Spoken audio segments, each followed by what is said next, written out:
gentileza.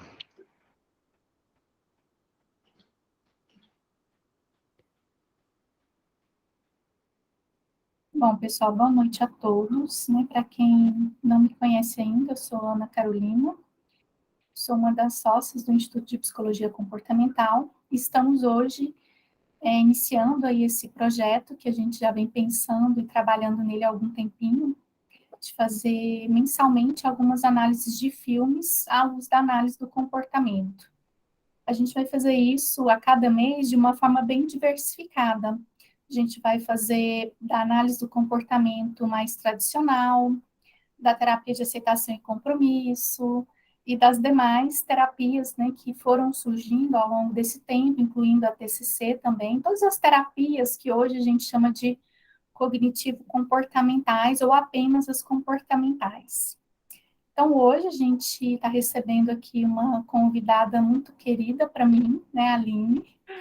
A Aline, ela foi minha aluna na graduação, foi minha estagiária. Nós fizemos, na época, ela enfrentou bastante desafios, né, no estágio final dela de formação. Sim.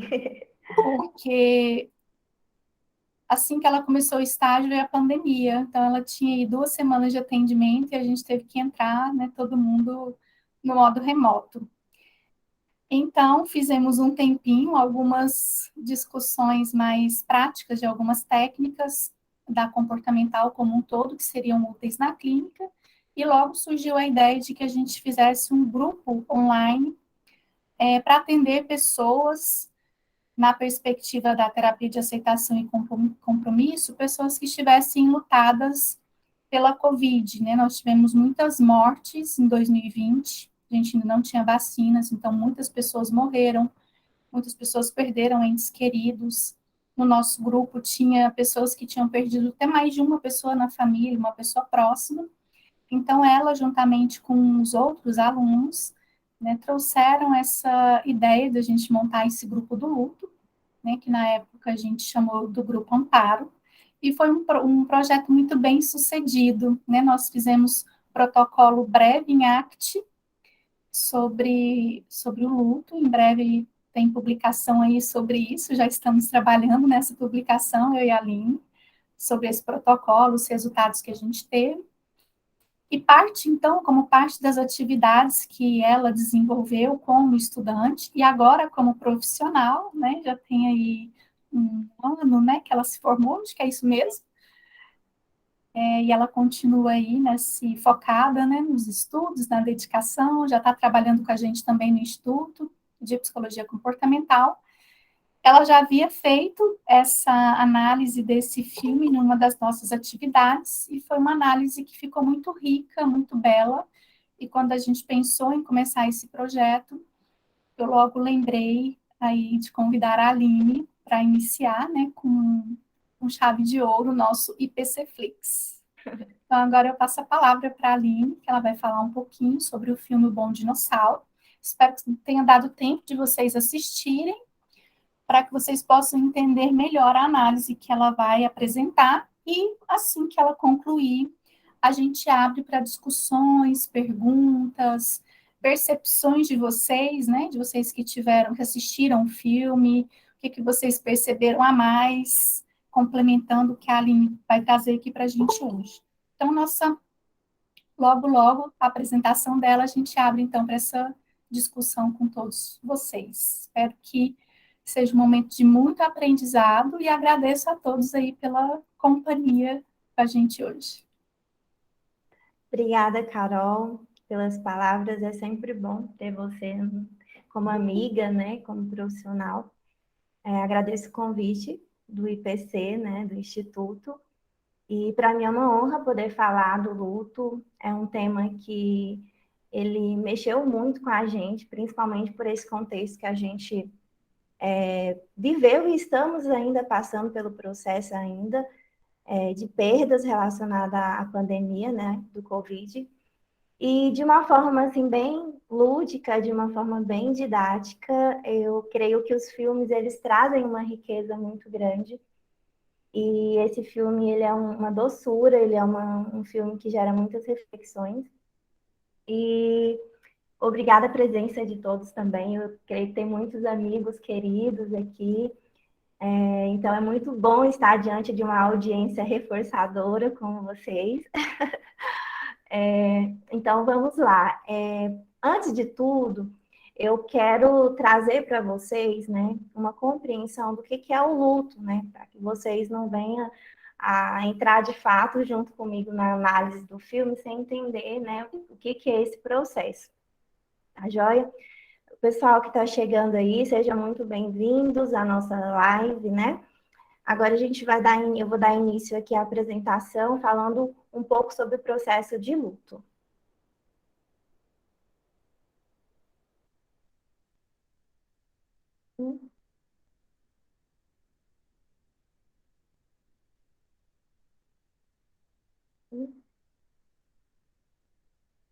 A apresentação está um pouco congelada. Só um instante, acontece.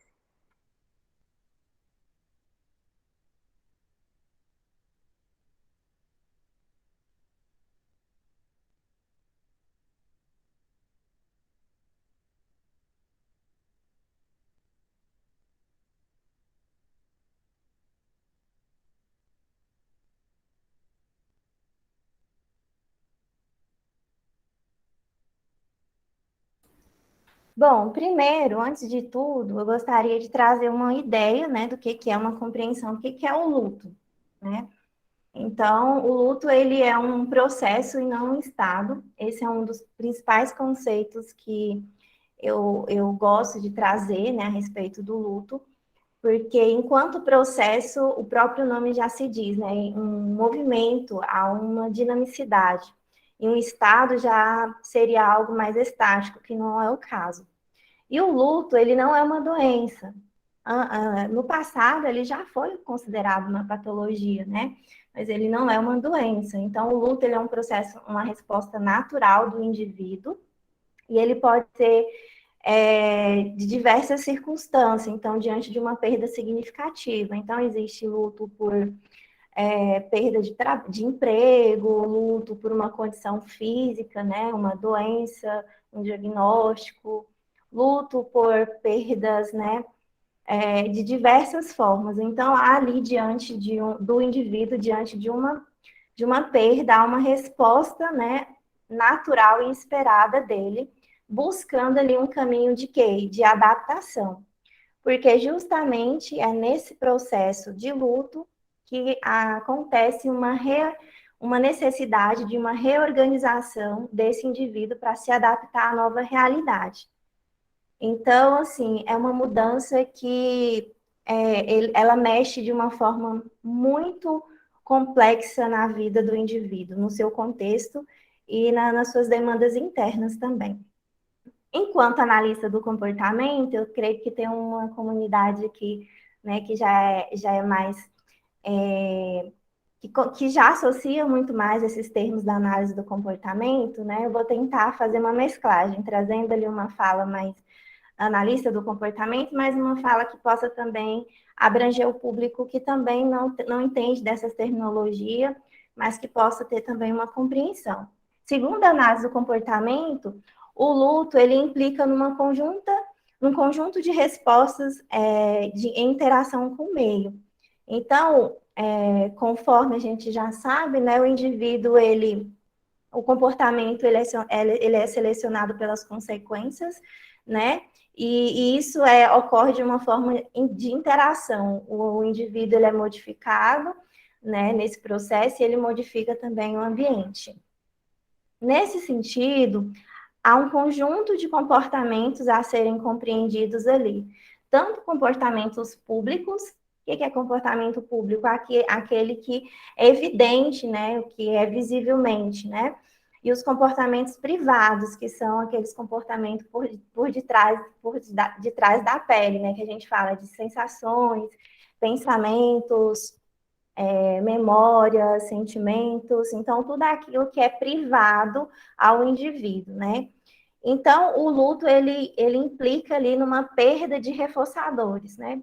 Esses reforçadores, eles acontece ali dentro do vínculo, né, dessa pessoa com o ente que se foi, né, o ente querido. Então, ali, houve uma quebra, né, daquele vínculo, e aí, diante disso, o indivíduo ele passa a ser privado desses reforçadores, e aí começa todo o processo de luto.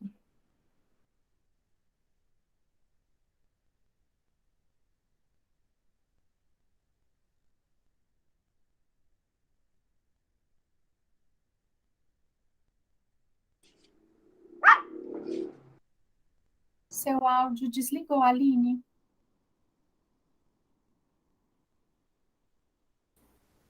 Voltamos. Bom, falar agora um pouco sobre o conceito de morte. É muito importante a gente falar sobre esse conceito, porque é a partir dele que a gente vai poder ter uma compreensão e adentrar dentro desses processos aí que são oriundos do luto.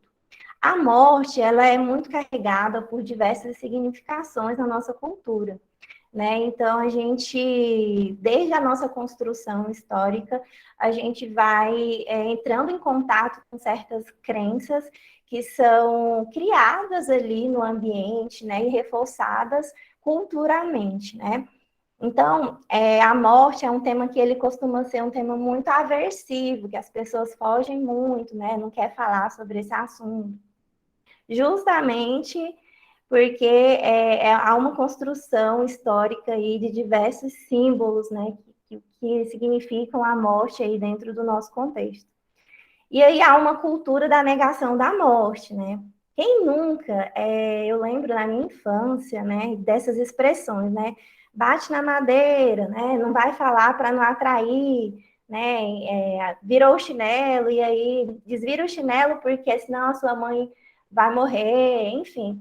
Então, são uma série de falas que vem reforçando aí essas crenças que distancia aí o entendimento, uma reflexão a respeito do que é a morte, sendo que ela é um processo natural que precisa ser entendido.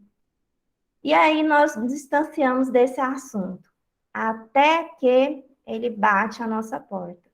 Então, creio eu aqui que muitos de vocês ou perderam pessoas nesse processo de pandemia, ou conheceram, no mínimo conhece alguém que perdeu alguém querido, então, a partir desse contato real, né, fatídico ali, é que nós passamos a pensar sobre o que é a morte, né, passamos a refletir sobre o sentido da vida. Então, por isso que é importante a gente abrir esses espaços para reflexão, para a gente poder falar sobre isso, né? Porque falar da morte é também lidar com a nossa própria finitude. Então, enquanto que a gente acha assim, não, está acontecendo na vida de fulano, acontecendo na vida de outras pessoas mais distantes de nós, a gente não vai levando tanto a sério, mas quando chega o fenômeno, né, na nossa porta, aí a gente começa a refletir sobre o que a gente está construindo na nossa história, ou deveria, né, refletir.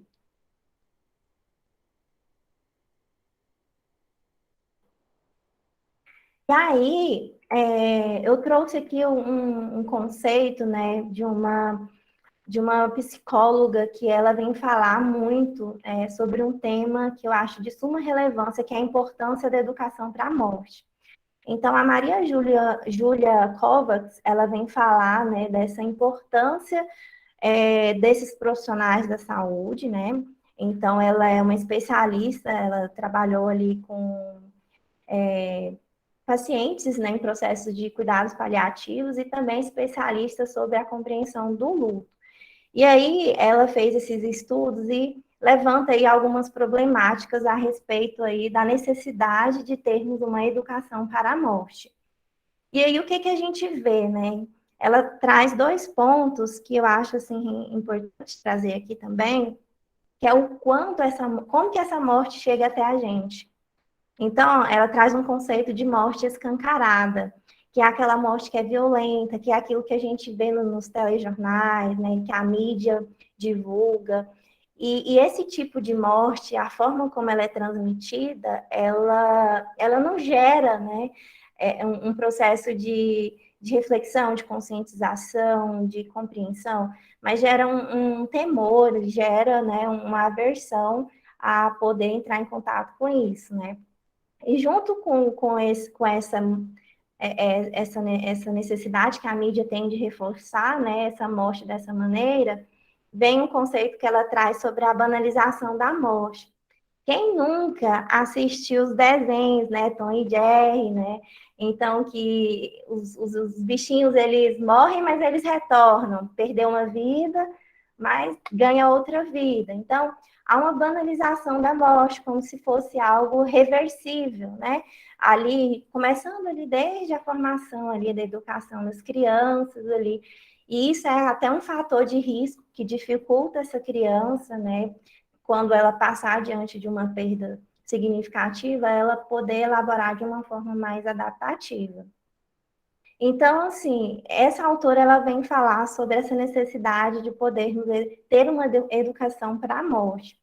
E ela fala que todas essas formas de visualização da morte que chega até a gente não gera uma reflexão, não gera debate, né? E isso não transforma, né? Acaba, né, gerando um distanciamento por a gente não falar. E é por isso que a gente vai falar sobre morte e luto, né? Mais precisamente sobre luto, esse processo que é o luto. Outra autora que os estudiosos, eu creio que a grande parte aqui, quem já entrou em contato com o tema sobre a morte, conhecer o trabalho dela, né, que é a Elizabeth Kubler-Ross, que ela é uma psiquiatra, né, que ela se dedicou ali dentro de hospitais ali com pacientes já em estado já de terminalidade, né, já com prognóstico sem possibilidade de melhorias ali no seu prognóstico. E aí ela elaborou uma teoria ali dos 5 estágios, aí eu coloquei da morte, porque aí eu vou levantar uma problemática que, estudando um pouco mais a fundo sobre o luto, a gente precisa defender e quebrar ao mesmo tempo esse critério de estágio do luto. Essa autora criou esses estágios da morte em 1969. E aí, só décadas depois, foi que esses estágios que ela estudou serviu para outras compreensões dentro do processo de luto, mas décadas depois. E quem for ter curiosidade de ler o livro, vai poder entender que esses estágios que ela desenha é muito mais frente a uma morte, não fala tanto do familiar, de uma forma tão vívida quanto da pessoa que está em processo de morte, né?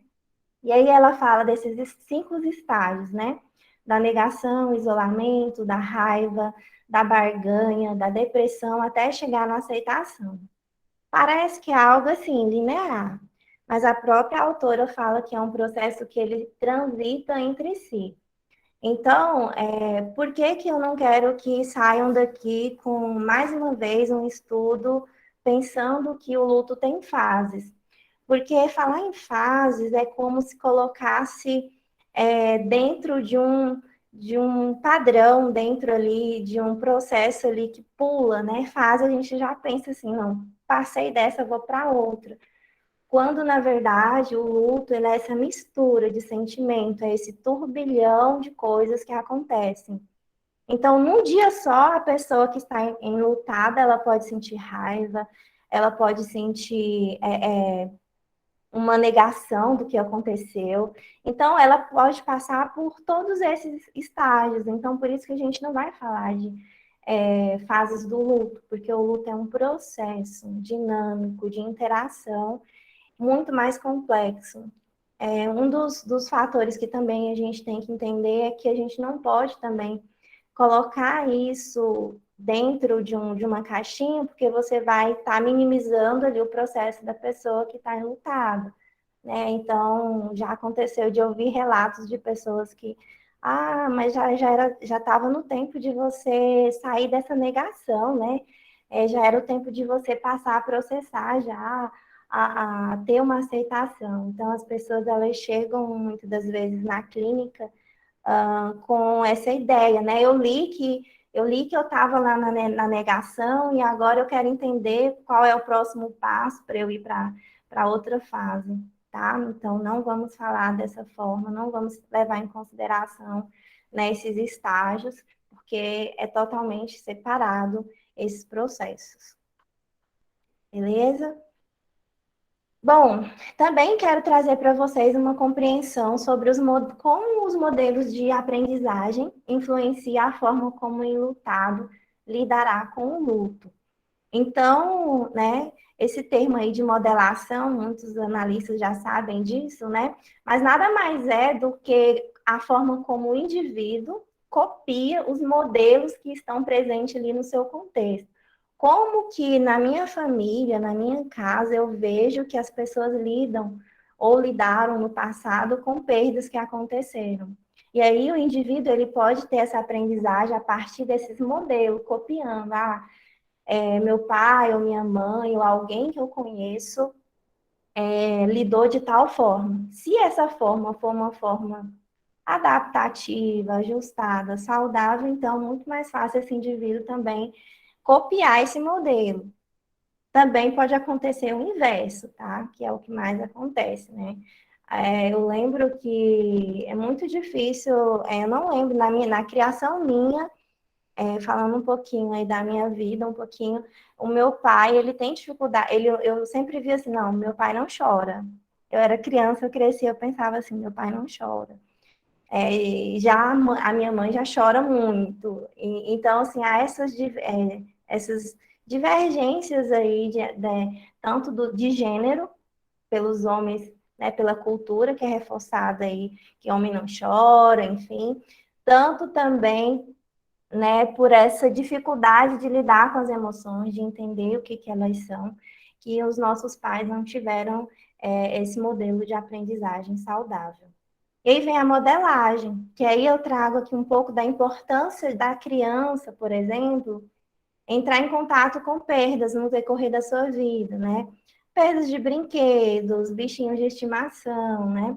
Todas essas perdas, elas vão aproximando, eles vão ensinando a criança a lidar com a frustração, né, de perdas na vida dela. Então, ela vai aprendendo ali, desde criança, a ter essa educação para a tolerância à frustração e elaboração da mesma.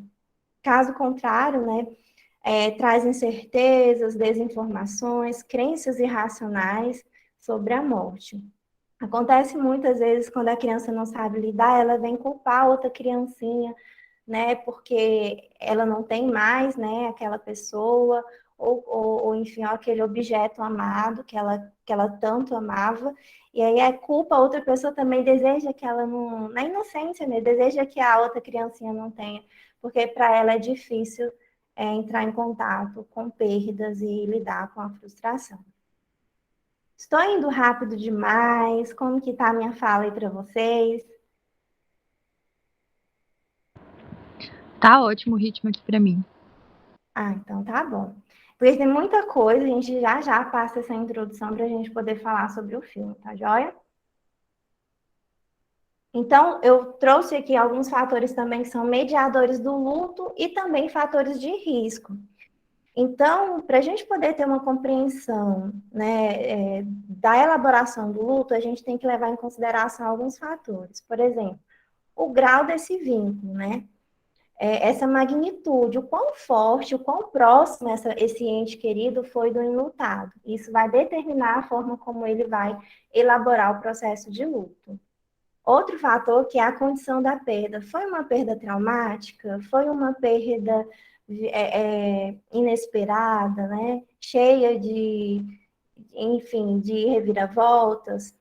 E aí também isso vai determinar, ou isso vai contribuir, na verdade, com a forma que a pessoa vai poder elaborar esse luto. Antecedentes históricos, que um pouquinho daquilo que eu falei, né, do repertório que a pessoa teve aí de perdas no passado, se tem uma rede de apoio, né, também isso vai contribuir com o processo de elaboração, a idade, né, e diversos fatores ali. Se a pessoa conseguiu fazer seus rituais de despedidas ali no momento da morte, Todas essas contingências, elas vão servir como mediadores ali para o processo de elaboração do luto. Também tem os fatores de riscos que são, por exemplo, as circunstâncias que aconteceram essa morte, né? Ocorre muito o luto antecipatório, né? Diante de um diagnóstico, então a pessoa já está sabendo da sua condição, que não tem cura, e ali ela vai começar a entrar em processo ali, né? Isso vai ser um dificultador, muitas das vezes, dela elaborar esse luto. Luto parental com morte invertida. Às vezes o filho vai primeiro que o pai. Na nossa compreensão, né? O pai tem que ir primeiro, teoricamente, né? Luto adiado, quando o luto não foi vivido, né? Ocorre depois de muito tempo da morte. Então, é um complicador também. Acontece muito casos de pessoas que a família tira todos os pertences, limpa todo o símbolo, tudo aquilo que o ente querido tinha, e aí o enlutado, quando ele vai acessar, porque é importante ele entrar em contato com esses estímulos, ele não tem mais acesso a isso. Então, isso dificulta também no processo de elaboração. Luto não autorizado, que vem todo também aquela questão, né, das crenças, né? É um luto por animais, por pets. Hoje ainda está começando uma desconstrução disso. Eu percebo que há uma desconstrução lenta, mas progressiva em relação ao luto por pet. Mas é um luto não reconhecido, né? Luto por, enfim, por vários outros estigmas, né, que tem aí na nossa sociedade. E também tem um complicador que é o luto por suspenso, que é quando não há presença do corpo. Aconteceu um acidente, a pessoa morreu afogada, não encontraram o corpo. Então, isso pode se tornar um complicador, porque a pessoa vai passar a não acreditar, vai ficar sempre esperando, né, que aquela pessoa esteja, né, viva e que vai retornar, enfim. Aí tem esses desdobramentos. Bom, vamos já entrar na análise do filme. Quero dizer para vocês que meu olhar para essa análise desse filme foi pautado na terapia de aceitação e compromisso, né, na contribuição dessa terapia, né, contextual no luto. Então, como o nome já diz, né, é um olhar, né, contextual do que acontece dentro da pele, esses eventos privados, né, esses comportamentos, esses sentimentos, essas emoções, essas memórias que são presentes no luto, né? Então, a arte, ela vê isso de uma forma natural e necessária ali olhar para o contexto que está acontecendo tudo isso. Que isso é uma condição natural de todos nós, seres humanos, tá? E seu principal objetivo de intervenção, ou seja, a arte tem como foco e objetivo de intervenção trabalhar ali para que há ali quebrar ali um bloqueio da esquiva, né? Quando a gente fala de esquiva é fugir da dor, fugir do que já está ali presente. Então, um convite que a ACT tem é dizer assim: entre em contato com o que já está aí, com a dor que já está aí, com os sentimentos que já estão presentes, que você já está sentindo. Então, a partir de agora, a gente vai falar sobre o filme, sempre olhando para esse olhar da arte contextual, vivencial, né? Fazendo com que o indivíduo tenha um processo de luto, elaboração do luto mais ajustado com um contexto mais saudável. Bom, queria saber quem assistiu o filme, quem conseguiu terminá-lo, quem começou, enfim, para eu poder ter uma noçãozinha aí, para eu conversar um pouquinho com vocês. Estou falando muito.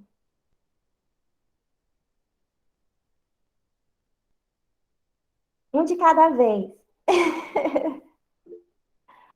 Não assisti ainda a Daniela. Bom, quem não assistiu o filme, é um convite para vocês assistirem, tá? Mas eu trouxe aqui uma sinopse, né, bem que não vai perder, vai ter spoiler, sinto muito em dizer, vai ter spoiler, porque vai fazer a análise até o final do filme, então a gente vai trazer coisas que quem não assistiu vai ter que ter os spoilers, tá bom? Então, o Bom Dinossauro é um filme que retrata a vida do dinossauro que se chama Arlo. Arlo, tá na fase da adolescência, né? Mas tem toda a construção desde o nascimento dele lá no filme. É bem legal. E ele é um dinossauro muito atrapalhado, muito medroso.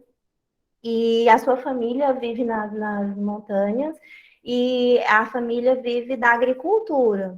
Então, acaba que exige, né, um enfrentamento dele, uma estrutura ali para poder auxiliar ali dentro da agricultura ali para sustento da sua família. Henry é o pai dele, então o pai dele, né, cuidando ali da plantação, enfim, cria um silo. Silo é um lugar onde armazena os mantimentos para no período do inverno, enfim, que a colheita está fraca, então não faltar o alimento, é como se fosse a despensa. E nesse silo acontece ali que existe uma criatura que vai lá e come o alimento, né? E ali, dentro do contexto da família, ele tem os irmãos, ele tem o Buck, a Lib, né? Que são os dois irmãozinhos dele que ajudam também na dinâmica da família. O pai dele e a mãe dele criam uma espécie de desafios, tarefas. Então, você vai ficar designado para regar a plantação, você vai ficar designado para fazer o cultivo, enfim. E ali, no filme, o Arlo, por ele ter um medo exagerado, todo um contexto ali de temor, ele acaba não conseguindo cumprir com algumas tarefas que são designadas, e isso leva o pai dele a ter uma posição de, você vai ter que enfrentar seu medo, você vai ter que superar esse medo, todos os seus irmãos conseguiram, você vai conseguir. E num determinado dia, ele tem uma ideia para o Arlo conseguir imprimir, né, ali no silo a marca de bravura dele, sendo que ele vai ter que capturar essa criatura, né, que come o milho. Só que o Arlo não consegue cumprir com essa missão de poder capturar e matar essa criatura. E aí, num dado momento ali, o pai dele, né, tomado pela raiva, pela fúria, não, você vai ter que enfrentar, acaba levando ele para o alto das montanhas, num temporal, numa tempestade, e é onde acontece a morte do pai dele, de uma maneira muito traumática para o Arlo, e aí gera uma série de emoções ali, de culpa, enfim, envolvendo aí a morte do pai dele, tá? E aí, no segundo momento do filme, o Arlo, ele cai no rio, né, tentando capturar a criatura que retorna lá para comer o milho da família. E aí ele se perde lá no meio da floresta, fica longe de casa e tem que enfrentar todos os perigos da floresta para poder retornar para casa. Então, de uma forma geral, esse é o contexto, tá joia? Bom, há uma necessidade de a gente contextualizar um pouco da vida do Arlo. Separei uma compilação das cenas mais relevantes. Vamos falar um pouquinho aqui dos aspectos físicos. Quem assistiu o filme vai lembrar que ele nasceu bem franzininho, bem pequeno, as pernas deles eram bem mais frágeis, né? Então, demorou ali andar, equilibrar. E essas são condições, aspectos físicos que trazem uma condição já que colocava ele já diante de desafios grandes, já que a família vivia da agricultura, então era um serviço pesado, ia demandar muita força dele, bravura, coragem, enfim. Então esse é um dos aspectos. E outro aspecto que é importante a gente olhar é o aspecto emocional do Arlo. O Arlo, ele apresenta comportamentos assim do tipo de uma ansiedade mais exagerada, Então, ele é um dinossauro que ele fica atento. A folha mexeu, ele já ficava com medo. Ah, será o que que vem? Então, ele era super sensível aos estímulos externos, tinha muito medo, um medo exagerado. E aí, junto com esse medo, ele se achava incapaz, né, de poder lidar com esses desafios que eram colocados para ele na vida. Olhando para esse contexto físico e esse contexto emocional, a gente vai entender que são fatores de risco, são fatores complicadores, né? Principalmente o aspecto emocional, um fator complicador ali no processo de elaboração do luto do Arlo. Por quê? O pai dele morreu em que condição? E o pai dele morreu, né? Porque o pai dele estava tentando levá-lo a enfrentar os seus medos. Então, isso já reforçava ali uma certa incapacidade que ele já se sentia, né? Então foi uma morte muito traumática. O pai dele sendo, nessa cena aqui, o pai dele sendo levado, né, pela correnteza das águas, e isso gerou um trauma muito forte nele. Ok, o pai dele faleceu, a vida começa a voltar à sua normalidade, aí a criatura que come o milho retorna para poder comer novamente, né? E aí o Arlo se depara de frente com ela. E aí é que começa o processo aí. O Arlo começa a falar: ah, a culpa é sua, o papai ainda estaria aqui se não fosse você. E aí nessa cena, ele persegue a criatura com ira, com raiva e cai no rio. E o rio leva ele para bem longe da casa dele. E aí acontece aí que quando ele acorda, bem longe da casa dele, ele encontra a criatura e essa criatura vai andar com ele no decorrer de toda a jornada e há ali um processo de formação de vínculo. Então, o Arlo vai passar por uma formação de vínculo com essa criaturinha, só que não vai ser de uma forma rápida, né? Vai ter um processo ali de aproximação sucessiva, de comportamentos, por aproximação sucessiva até ele conseguir ter um vínculo diferente com ele. No início, a aproximação dele da criatura é porque a criatura é corajosa e ele é medroso, e aí, para a sobrevivência dele, a criatura iria protegê-lo. Passado algumas cenas, né, a criatura traz alimento para ele, enfim, essas aproximações sucessivas fazem com que o Arlo ele comece a quebrar a raiva, quebrar o ódio, né, e atribuir menos um pouco, eu diria, essa culpa à criatura. Opa, peraí, ele está cuidando de mim, enfim. E aí ele começa a formar um vínculo futuro ali diferente. Aqui nessas cenas, eu considero a cena mais relevante do filme, eu diria até, uma das que mais me chocou. Quem assistiu também, aqui é a cena escancarada do olhar para o luto, né? Então, Arlo, ele tá voltando para casa junto com a criatura tá guiando ele, e no meio da noite, eles param num local onde tem muitos vagalumes, onde tem um céu muito estrelado. E aí, voltando lá no início, o pai dele criou uma memória base na vida do Arlo, mostrando estrelas, mostrando vagalumes. Então, ele criou uma memória afetiva com o pai dele, muito forte. E aí, até então, ele não tinha acessado essa dor da perda. Quando ele se deparou diante das estrelas, dos vagalumes, aí ele fala: sinto falta da minha família, sinto falta dele. E aí é onde ele começa a acessar essa dor, a dor de ter perdido o pai. Então, a gente fala sobre essa abertura. Ele começa a abrir espaço para a dor, para sentir a dor que já está ali, que até então ele não tinha conseguido acessar, enfim, por questões de sobrevivência, aquilo ele tinha ficado de lado. Mas aí é que a gente vai poder entender que no luto é importante o enlutado entrar em contato com essas contingências da perda. É só a partir daí que vai poder ocorrer uma elaboração do luto. Então, essa cena é muito importante, porque ele pega esses gravetinhos para explicar para a criatura. Aí ele fala: ó, aqui é a Lib, o Buck, aqui sou eu, a Lib, o Buck, a mamãe, e aqui é o pai dele. Aí ele joga uma areia por cima em terra, né?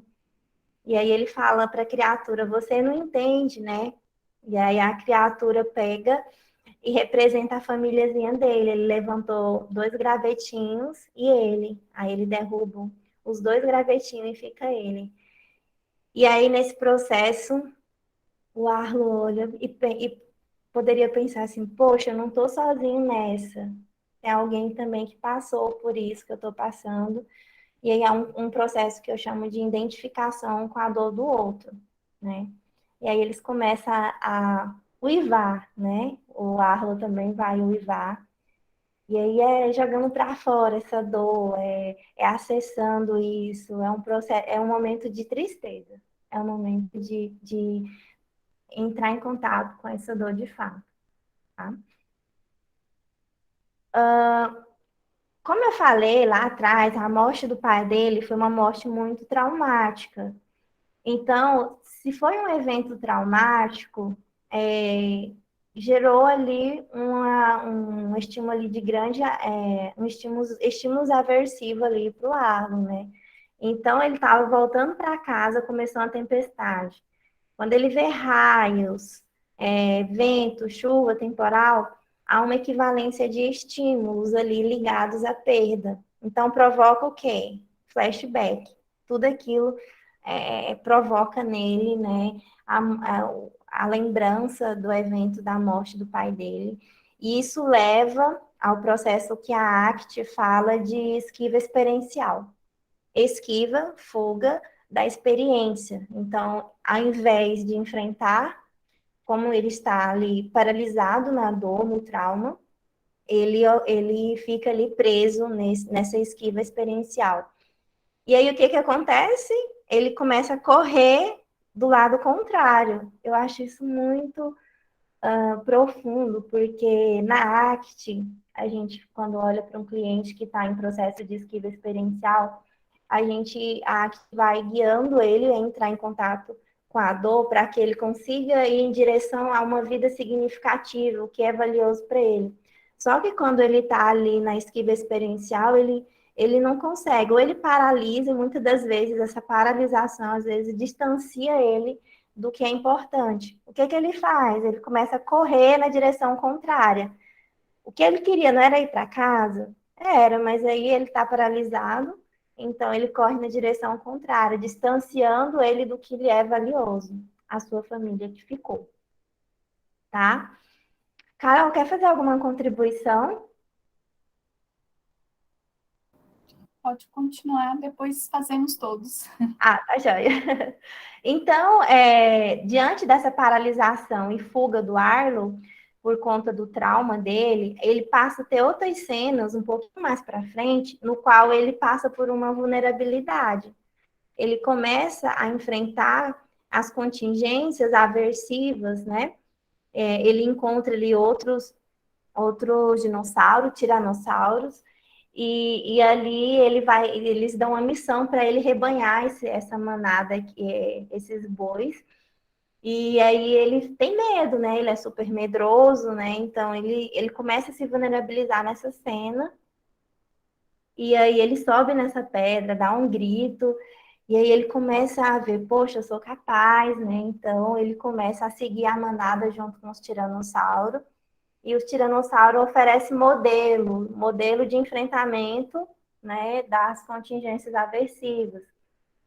E aí esses modelos vai quebrando aí, né, esse comportamento aí de esquiva, né, do Arlo, e aí ele chega a enfrentar as contingências aversivas. Nessa cena aqui dos pássaros, pode ver pelo sorriso dele, da criatura, há uma liberdade muito grande. Então, ele enfrentou vários desafios aqui no percurso, e aí começa a entrar em contato com as contingências e começa a sentir a liberdade de poder, apesar do medo, enfrentar aquilo que tem de desafio pela frente. E aqui, eu chamaria isso aqui de uma rede de apoio, tá? A importância da rede de apoio. Então, ele encontrou esses tiranossauros e aqui, nesse momento, eles pararam para contar um pouco das aventuras, né? O que eles enfrentaram no decorrer das aventuras deles, vai contando histórias, né? Feitos muito grandiosos. E aí, esse compartilhamento das experiências que foram desafiadoras ajuda o Arlo na aceitação da emoção do medo. O Arlo fala, cansei de ter medo, ouvindo todas essas histórias deles, né? Cansei de ter medo. Então, o Tiranossauro diz para ele, você não pode perder o medo. É como a mãe natureza, não se pode derrotá-la nem vencê-la, mas pode sobreviver a ela, pode descobrir quem você é. Olha que fala interessante, né? Isso é o que a ACT fala, né? Sobre a gente conviver, né, com essas emoções que são desconfortáveis, né? E olhar para elas, compreendê-las, né? E enfrentar os desafios da vida, apesar de eu ter medo, apesar de, enfim, de tantas outras circunstâncias ou emoções presentes que são desagradáveis, pensamentos, enfim, a gente conseguir andar lado a lado com essas experiências. Então, aqui nessa cena, ele traz a importância de enfrentar o desafio da vida, e isso nada mais é do que bloquear a esquiva, né? Então, vamos enfrentando. Essa cena aqui já é bem chegando ao fim, tá? Então, o Arlo, ele acaba levando o Spot, né, que foi o nome que ele deu para a criatura, para poder se vincular a ele. E aí ele já está bem pertinho de casa e o Spot uiva, e ali lá no pico da montanha tem uma criaturazinha que uiva de volta. O que acontece? Há uma possibilidade de novo rompimento, porque o Spot não tinha conhecimento que tinha alguém da família dele viva, achava que estavam mortos, né? E aí o Arlon já começa aqui pelo semblante, triste, né? Então, ele mostra um pouco dessa dificuldade de romper mais um vínculo, que agora o Spot é um vínculo de grande importância para ele. E aí ele mostra uma rigidez, um processo de inflexibilidade, né? Ele tenta se esquivar, né? E fala para o Spot, lá em casa vai ter coisas legais, não sei o quê, não olha para trás, né? E tenta carregá-lo meio que à força, né? Tenta esquivar-se de entrar em contato com todo o desconforto emocional por mais um distanciamento. Um novo luto, né? Porém, é importante ressaltar que esse novo luto do Arlo, ele já tem um repertório de aprendizagem que torna esse processo de enfrentar a dor menos devastador, tá? Então, ele já passou por muita coisa no decorrer das aventuras que o fez ter uma aprendizagem, né, que traz ali uma possibilidade de enfrentamento melhor. E aqui, na volta para casa, ainda acontece um novo temporal para ficar bem emocionante o filme, já para o final. Não podia ter aquela cena, assim, tinha que ter aquela cena de impacto. Vem uma tempestade, ele cai no meio da mata e teve um sonho com o pai dele. Nesse sonho aqui é o pai dele. E ele fala para o pai dele, pai, eu culpava a criatura, o Spot, né, pelo que aconteceu, mas eu sei que não foi culpa dele. Eu o amo. Então, aqui o Arlo, ele denota aceitar e compreender o que aconteceu como algo da vida. Ele não fica mais preso aos sentimentos de culpa, raiva atribuídos a si mesmo ao Spot. É uma cena de abertura ao perdão e aceitação. E aqui, quando eu falo que a cena, assim, tinha que ter algo emocionante para o final, é que vem a tempestade, o Spot é capturado por uns animais, né, uns dinossauros, e aí coloca ele no meio de um tronco de uma árvore, de frente para um rio de uma tempestade, que é o mesmo rio que o pai dele faleceu. Então, assim, os mesmos estímulos que estavam presentes no evento da perda do pai dele. Só que aqui, olha o que ele faz, ele não corre de volta, ele enfrenta. Então, ele não ficou paralisado, né? Ele bloqueou a esquiva experiencial. E que é o rompimento do vínculo. Então, o Arlo, ele vai se desvincular da criaturazinha que encontra os seus familiares, e aí ele passa a compreender a necessidade desse rompimento, e ele já consegue se ajustar à sua nova realidade. Aí eu coloco assim, que a tristeza, ela abriu lugar para a saudade. Então, o Arlo, ele volta para casa com repertórios novos de aprendizagem. Toda a jornada fez Arlo evoluir, amadurecer, compreender suas emoções e vivenciá-las. Agora ele está pronto para assumir novas posições na família e na sua vida. Até coloca uma marca, né, de bravura no silo quando ele retorna. A marca dele fica entre a patinha da mãe e do pai, né, mostrando ali um símbolo de bravura.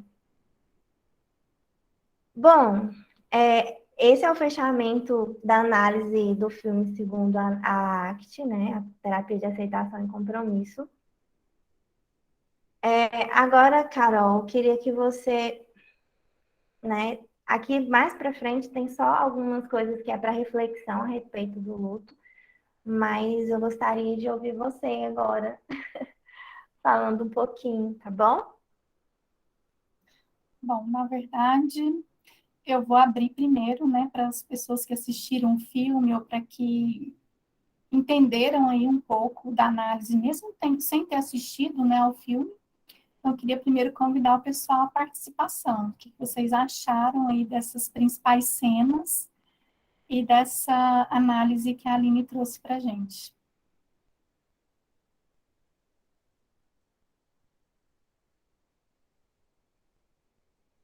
Um de cada vez. De cada vez. Sem tumulto, gente. Eu não assisti o filme, Aline, mas ficou bem claro para mim, assim, a sua explicação foi ótima, obrigado, viu? E é engraçado perceber esses processos da ACT, porque eu perdi meu pai em uns 4 anos, e foi a partir de um curso de ACT que eu comecei a meu tratamento e tudo, e comecei a entender exatamente esses pontos que você colocou de esquiva experiencial, que é uma coisa que, no meu caso, eu acredito que eu comecei a sofrer o luto do meu pai bastante tempo depois, assim. Talvez na terapia, ou um pouco antes dela. Então, para mim, na minha cabeça também existiam essas fases do luto, né? Com a gente, é comum a gente ver as pessoas falando, não, é uma fase, vai passar e tudo. E a minha não passava. Às vezes ela nem chegava, não tinha nem começado a chegar, né? Eu vou querer assistir esse filme depois para poder ver essas cenas e tudo, mas não, era mais só um comentário do que uma pergunta, né? Para dizer que realmente faz muito sentido o que você falou, né? Então, obrigado mais uma vez. Obrigada. Interessante. Quero parabenizar a Aline aí.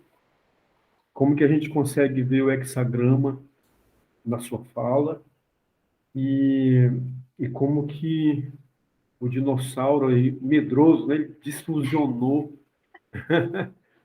Ou seja, a gente vê claramente assim essa desfusão dele, né?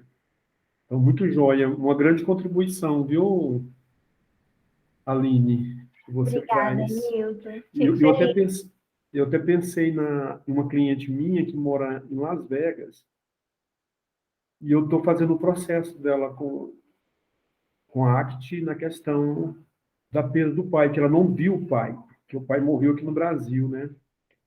Então ela só sonha com o pai vivo dentro do caixão. Então ela não consegue ver o pai morto. Então interessante, você foi falando aí, eu lembrando dela. Muito bom, parabéns. Obrigada, Nilton. Aí reflete um luto suspenso, né? Então, é como um fator, né? Exatamente. Dificultador. Obrigada pela sua contribuição.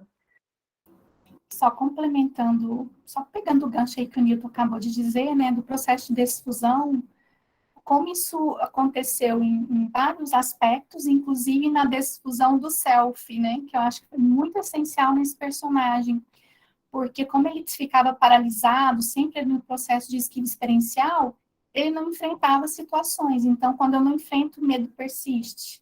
Não tem como perder o medo, a não ser enfrentando as situações de medo. E como ele não enfrentava, ele tinha conceitos rígidos sobre ele, né? Ele tinha um conceito de que ele não dava conta, de que ele ia ser capaz. Ele aceitava ali, agora eu não estou usando o termo de aceitação da action, mas ele aceitava que ele era incapaz, ele acreditava nisso e reagia dessa forma. E a partir do momento que ele encontrou a criatura e foi seguindo ali todos os desafios, né, no decorrer do filme, ele também vai desfusionando do self como conteúdo, que é outro processo do Hexaflex. E começa, à medida que ele enfrenta, ele começa a se ver diferente. Então, esse autoconceito, ele vai mudando a partir, então, desses enfrentamentos que o Arlo vai fazendo ao longo do filme. Então, é muito legal, né? A gente vê realmente, como o Newton pontuou, não sei se todos vocês conhecem o Hexaflex da ACT, penso que sim, alguns, talvez a maioria, mas fica muito claro ali, até na vivência do luto, né? Quando ele se perde ali no começo, um dá atrás, encontra a criatura, fica com raiva, e que ele vai em outros, vai desenrolando aí os perigos e desafios, é um momento que ele se distancia da dor que ele estava sentindo, ele não entra em contato, né? Quando ele vai fazer o símbolo, a formação da família ali na areia para explicar para a criatura o que aconteceu, para o Spot, o que aconteceu com ele, e que Spot divide e compartilha essa dor com ele, é que sim, ele entra em contato com aquele momento de dor. É um momento mindfulness ali, que ele entra em contato com essa dor e se abre para experienciar uma coisa que é muito aversiva. Pode falar. Carol, a gente vê assim a matriz, né, ali se distanciando do sofrimento, da esquiva, rumo aos propósitos, né? Sim. Novas demandas, ou seja, não aniquilou o sofrimento, né? E aí ele tinha ali um prazer a curto prazo e agora ele vive um a longo prazo, porque simplesmente está se distanciando, deixou ali, está convivendo, a gente sempre convive, né? A perda, ela sempre vai existir para nós, ela vai tomando nuances a partir do momento que você vai se apropriando dos seus valores, compromissos, né? Sim. Da tua vida e tu vai distanciando. E aí, essa ideia de ficar saudade, né, tem muito a ver, né? Sim. A saudade tem muito E a ver como com isso isso. impacta, né? Tudo isso que ele vivenciou impacta aqui nessa cena final do rompimento do vínculo, que assim, ele age como muitos de nós mesmos agiríamos. Se a gente ama alguém, se vinculou a alguém, a gente não quer se distanciar dessa pessoa por nenhum motivo, mas às vezes a vida tem disso. Às vezes a gente passa por esses lutos, seja porque alguém mudou de cidade, ou porque morreu, mudou de país, mudou para outro lugar. Então a gente às vezes se distancia. Não é o que a gente quer. É triste. É verdade. Olha só o quanto que foi traumático, Carol. Isso. Sim. A minha esposa perdeu o pai por Covid, a mãe dela por Covid, eu perdi meu pai e minha mãe por Covid. Sim. Né? Então, assim, em menos de 2 anos, em 2 anos, é 1 ano e meio. Então, assim, você vê essa história, ela até te mexe contigo, né? Ou seja, te envolve, né? E te mostra, né? Que processo está o teu, não as fases, né? Mas o processo da tua vida. Muito joia. E como entrar em contato com isso vai favorecer aqui no final, porque quando eu já passei por experiências de enfrentamento, de bloqueio de esquiva experiencial, e eu consigo me movimentar, apesar dos meus sentimentos negativos, aqui ele conseguiu se movimentar.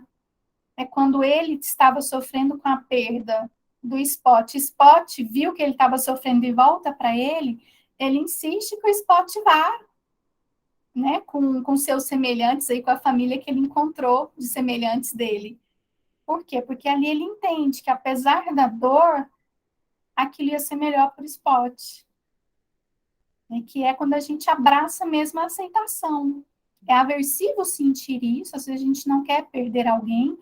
Como isso, às vezes você tem um familiar no hospital, acamado, sofrendo tanto, você não quer perder aquela pessoa, você quer que ela se recupere, mas às vezes ela chegou ali num ponto de tanto sofrimento que a gente precisa ter espaço, abertura para deixar essa pessoa ir, né? Claro que isso não está nas nossas mãos, mas assim, a gente trabalhar internamente a possibilidade de perda, inclusive disso, de que às vezes é um alívio mesmo para aquela pessoa que está ali em ponto de sofrimento.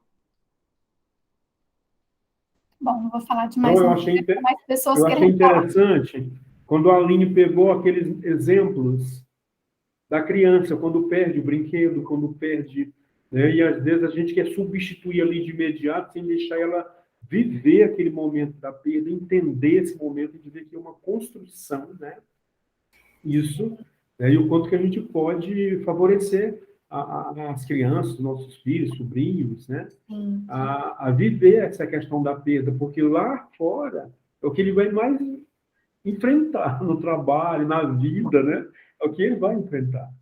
Eu achei muito joia Essa aquela ilustração. sociedade, como a nossa sociedade de cultura não está preparada para isso e não prepara a gente, né? Porque é aquela ideia assim, não, tudo bem você chorar aqui no velório, chorar essa perda, mas ó, a vida que segue. Parece que no dia seguinte as pessoas já querem que você siga a vida. E não é assim, né?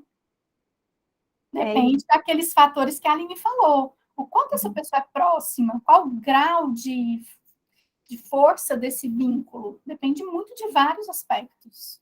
Sim, e falando de crianças, quem tem crianças aqui, enfim, conhece alguma criança que está passando por perda, que está passando pelo processo de luto, desculpa, e quer alguma orientação, né, é sempre recomendado, né, falar a verdade para a criança. Então, assim, muitas das vezes os adultos começam a criar metáforas, estrelinha, aconteceu, foi fazer uma viagem, enfim.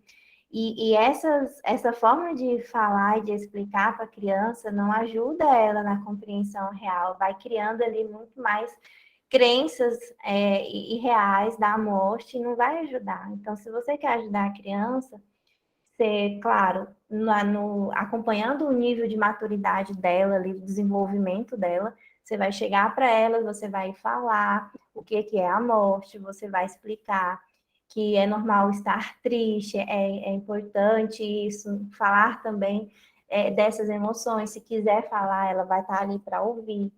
Então, o adulto, ele tem que estar do lado da criança com esse modelo de escuta, de falar sobre essa dor, né, para que a criança possa começar a entender e não criar outras formas de fugir disso, enfim, tá? Quem tiver alguma criança, então é uma forma. Então, você não pode fazer promessas, por exemplo, às vezes a criança fica com medo, faleceu meu papai, por exemplo, e aí a criança fica com medo, né, de que todos à volta dela também venham a morrer.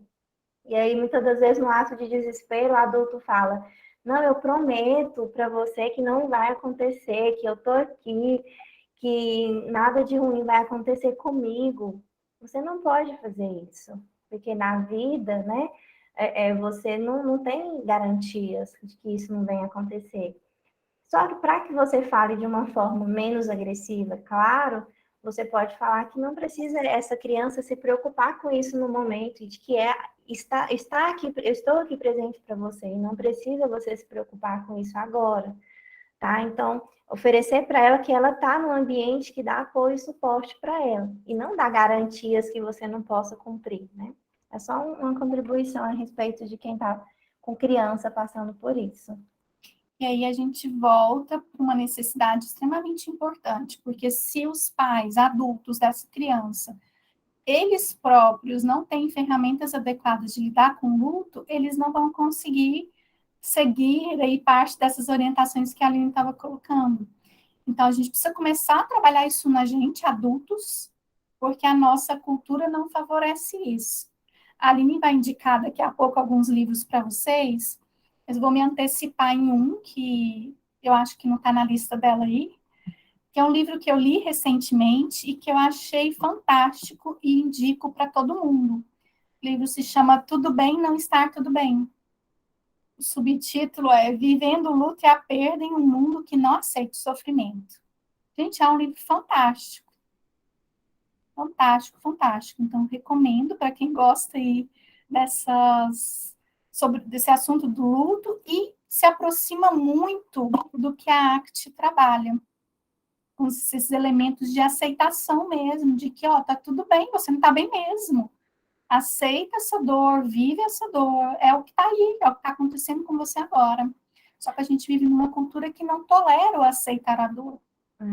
E aí, gente, vocês saiam com a compreensão de aceitação, não é de entrega, tô me entregando para a dor, tá? Não é isso. A aceitação é a abertura, né? Para compreender, para acessar, né? Então, não é, aceitei e joguei a toalha. É isso mesmo, a vida tem disso. Não é isso, tá? Então, o modelo que a gente fala de aceitação é entrar em contato com isso, né? E saber que não tem como fugir do que já está ali. O luto é como se fosse, a Carol me passou uma metáfora na época dos grupos, né? E ali eu construí, elaborei, que é a metáfora de você queimar a mão numa panela, por exemplo. Então, quando você encosta ali a mão numa panela quente, e sua mão queimou ali, a primeira experiência que você, a primeira reação, né, que você faz é fugir daquilo ali. Só que quando você olha para sua mão não é mais a mesma. No luto, você não é mais o mesmo. O seu contexto mudou, você vai exigir ali um processo de adaptação ao novo. E aí, quando a gente está falando de perdas, luto por perda de pessoas, a gente também entende que o luto é aquele tanto de outras perdas que a gente tem ao longo da nossa vida. Se, por exemplo, for um divórcio, né? Acontece muito, né? Divorciou. Então, é uma perda também, é um luto, no qual costuma trazer na pessoa uma crise. E agora? O que eu sou? O que eu gosto? Porque estava tudo ali vinculado com a pessoa com que eu vivia, né? Com meu parceiro ou parceira. Então, assim, ter esse olhar, né? Para a gente poder entender a importância da aceitação, mas não resignação, né? Não entregar a toalha, enfim. Caminhar em direção ao que é importante.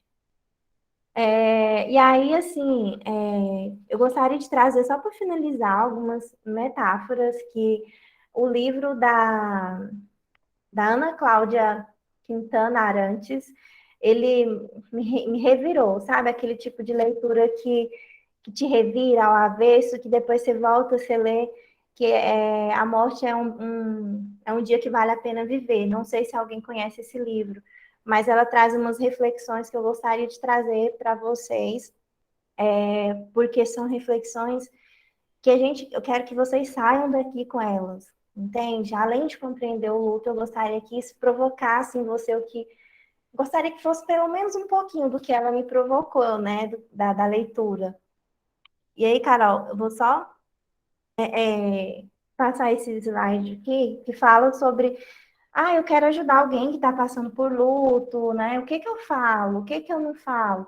Então, assim, é importante você entender certos que, às vezes, né? Eu gostei muito dessa frase do Frank, que às vezes o silêncio receptivo cura muito mais do que palavras bem intencionadas. Quantas vezes a gente, numa tentativa desesperada, porque a gente não gosta de ver quem a gente ama sofrendo, não fica assim, não. Mas pensa pelo lado assim, ele estava passando por isso e aquilo. Então, não falem esse tipo de coisa. Então, o silêncio receptivo, ele é muito mais valioso, né, do que essas palavras que não ajudam a pessoa a entrar em contato com o sentimento. Então, que vocês saiam daqui, eu quero ajudar alguém que está enlutado, então como que eu vou fazer isso, né? Ouvir com interesse, ouvir sem julgamento, tá? Sem comparar, mas com fulano foi de tal forma, não, comigo foi assim.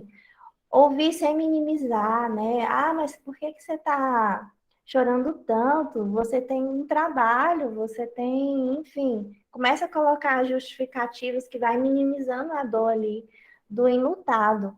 Então, assim, quer realmente ajudar, esteja presente. Eu acho que é a melhor forma, né? E muitas das vezes o silêncio seu ajuda muito mais. Respeite o tempo de cada pessoa. Então, mas tanto tempo que já aconteceu, 1 ano, 3 meses, 2 meses, gente, é muito individual, é muito singular o tempo de cada pessoa, o processo do luto é particular, né? A Ana Cláudia Arantes, ela fala muito assim, não é porque você viu a morte de alguém ou porque você sabe da morte de alguém que te autoriza a você adentrar, assim, porta aberta na vida daquela pessoa sem regras. Então, assim, tome cuidado com isso, tá? E aí, assim, não falar sobre a morte, não falar sobre o luto, não enfraquece sua força, não afasta, ele não vai deixar de existir. Então, por isso que vocês estão aqui junto comigo, né, nessa live, para entender esse assunto, para poder falar disso, para que vocês saiam daqui com uma compreensão melhor, né, sobre esse tema. Então, assim, vamos falar disso, vamos enfraquecer essas crenças irracionais que nós carregamos ao longo da história aí, de que atrai, enfim, tudo aquilo lá que eu falei lá no início, tá? A Ana Cláudia Arantes, ela fala muito numa metáfora que eu acho perfeita, que ela fala assim, é uma metáfora, crianças brincando de esconde-esconde. Então, assim, às vezes, não falar sobre o luto, não olhar para o luto, é como colocar crianças dentro de uma sala sem móveis e colocar vendas nos olhos dela e ficar brincando. Não estou vendo, então ela não existe, né? A morte não existe porque eu não estou vendo. Fica brincando de esconde-esconde, quando na verdade é só uma forma de se enganar, porque é um fato. Todos nós vamos passar por isso. E falar da morte é lembrar da vida. E aí a parte que mais me provocou na fala da Ana Cláudia Arantes é sobre isso, né? De que nada do que temos ficará conosco. Então a gente não tem como prender o tempo, a gente não pode segurá-lo. O que a gente vai fazer então com esse tempo que vai passando? O que você está fazendo com esse tempo que está passando, né? Existe até uma música do Lenine que fala: o tempo não para, não para, não. Então, assim, o tempo não para. Então, olhe para si nesse processo de viver. O que você está fazendo desse tempo com as pessoas que são valiosas na sua vida? Então, é essa reflexão. Falar sobre a finitude é entrar em contato com o que eu tenho agora, aqui, no momento presente. Porque o futuro a gente não tem controle sobre ele, né? E aí, assim, ela tem outra metáfora que fala muito desse tempo que a gente está vivendo, num tempo que a gente está adormecido. E aí ela faz uma analogia, uma metáfora que fala assim, é como se você estivesse numa estação de trem, de olhos fechados, e aí alguém te coloca dentro desse trem e você simplesmente está ali dentro. Ou seja, estou aqui, mas não tô consciente do que está acontecendo. E aí, de repente, alguém bate no seu ombro e fala para você: fulana, já chegou. E aí a pessoa, opa, então a morte é assim, né? É uma estação que você está... E o que você está fazendo dentro dessa estação, né? Dentro desse metrô? Para onde você está indo, né? Dentro dessa viagem que você está percorrendo. Então, assim, recomendo muito a vocês refletirem sobre o tempo de vocês, sobre essa relação da vida em si, o valor, né? Particular, individual, o que você está fazendo com isso. E aqui são os livros. Esse primeiro livro aqui é um lançamento que só a Carol vai poder falar sobre isso de uma forma com propriedade, porque esse livro ele é um marco histórico com pessoas tão queridas, que estudiosas e assim, não tenho muito o que falar, a não ser a Carol mesmo, que entende, contribuiu também com algum capítulo, foi, Carol? Isso. É o primeiro livro no Brasil só sobre luto em análise do comportamento. E aí temos contribuições de vários autores, né, importantes, nacionais, cada um falando numa ótica. O meu capítulo, junto com mais duas queridas amigas que moram nos Estados Unidos. Foi sobre algumas estratégias da ACT para o tratamento não, para a vivência do luto. Legal. E aí tem muitos capítulos muito legais. Aproveito para convidar vocês, porque esse livro vai ser lançado oficialmente no primeiro simpósio multidisciplinar em luto, que começa amanhã, né, numa forma híbrida. Amanhã a gente vai ter um momento remoto, e no sábado pela manhã vai ser o lançamento em si do livro na PUC, aqui em Goiânia, né? Para quem estiver por aqui, estão todos convidados. A gente pode depois compartilhar com vocês também o link de inscrição para o evento. Acho que deve estar aberto ainda, né? Não tenho certeza. A gente pode compartilhar com vocês, que vai ser o lançamento oficial do livro. Vários dos autores estarão lá presentes, né? Eu, Arthur, Luke e vários outros, que eu não sei se vem pessoas de fora, Ana Laura, que é uma das organizadoras, né? Não sei se Lara veio, né? Lara de Curitiba também teve participação em um dos capítulos. Não sei se Lara vai conseguir vir a Goiânia para o lançamento. Mas a gente convida vocês, é um evento gratuito, esse sobre luto, quem quiser conhecer um pouquinho mais. E tem esse formato meio híbrido, né? Uma parte que vai ser online, amanhã à noite, e essa parte presencial, com o lançamento oficial do luto, com a presença de alguns dos autores que contribuíram para essa obra que está tão linda, né? Então, super recomendo vocês comprarem o livro. Eu acabei de receber o meu exemplar, né, da editora essa semana, e está fantástico, gente, né? Recomendo mesmo, porque é a primeira obra do Brasil que trata luto numa perspectiva totalmente comportamental. Legal. Maravilha, eu sei que eu vou querer meu autógrafo, estarei lá. Eu também vou querer. Amanhã e sábado. Espero vocês lá. Tá, não, vai ser incrível, incrível mesmo. Estou com a expectativa de ter o meu logo, tá? E aí, do lado, eu coloquei 3 livros que, assim, é o beabá, né? O ABC do luto, que é esse sobre a morte e o morrer, de Elizabeth Kubler-Ross, que é a psiquiatra que eu falei, que falou dos estágios da morte. E esse aqui que me provocou, que é lindo, que te traz ricas reflexões, que é A Morte é um Dia que Vale a Pena Viver, da Ana Cláudia Arantes. Esse outro livro aqui também é básico, sobre aconselhamento do luto. Então, o Bolden ele vai falar sobre algumas finalidades, tarefas a serem cumpridas. Então, ele tem algumas contribuições ricas a respeito disso.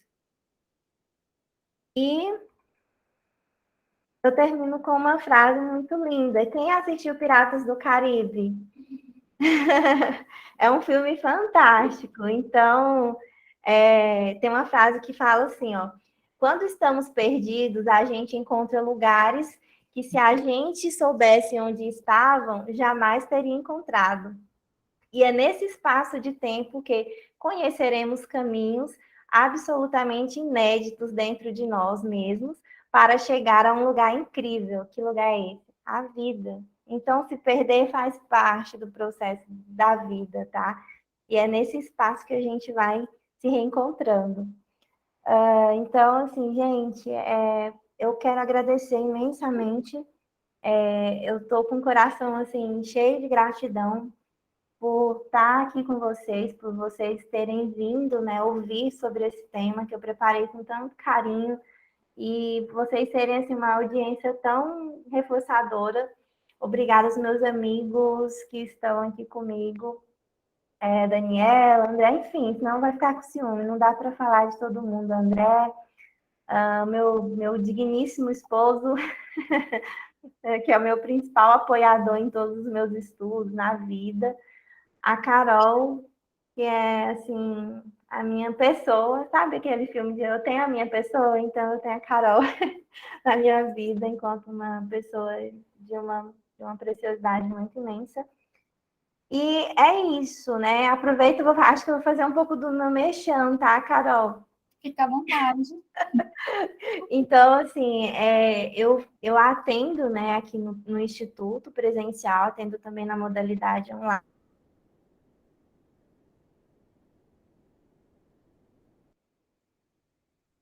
Travou, Aline? Voltou? Voltou. Tá, joia. Então, eu estava falando do meu trabalho, da minha atuação clínica aqui no IPC. Então, eu faço atendimento presencial e online. Meu público-alvo é adolescentes ali de 12 anos em diante, até adultos até os 40 anos de idade.